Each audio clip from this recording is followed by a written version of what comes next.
దెబ్బల మీద దెబ్బలు తగులుతున్నటువంటి వైఎస్ఆర్ కాంగ్రెస్ పార్టీ బీఆర్ఎస్ ఒక పక్కన నాయకుల అరెస్టులు కేసులు ఇంకో పక్కన అనేక మంది జంపులు వేరే వైపుకి వెళ్ళిపోతుండడాలు వీటన్నిటి మధ్యన ఈ రెండు పార్టీలు సర్వైవ్ అవుతాయా వచ్చే ఎలక్షన్స్ వరకు.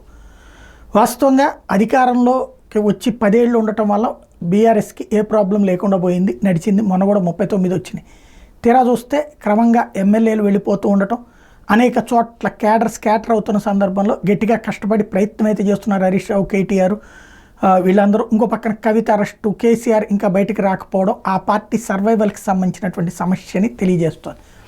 మరొక వైపున వైఎస్ఆర్ కాంగ్రెస్ పార్టీ సామినేని, బాలినేని లాంటి వాళ్ళు వెళ్ళిపోవడం, అలాగే మరికొంతమంది మాజీ ముఖ్యమంత్రులు లాంటి వాళ్ళు పవన్ కళ్యాణ్తో భేటీలు అవుతూ ఉండటం, వీటన్నిటి మధ్యన మాజీ ఎమ్మెల్యేలు ఇట్లాంటి వాళ్ళు భేటీ అవుతూ ఉండటం క్రమంగా వైఎస్ఆర్ కాంగ్రెస్ పార్టీ ఉనికికి సందేహాలకి తావిస్తున్నటువంటి పరిస్థితి.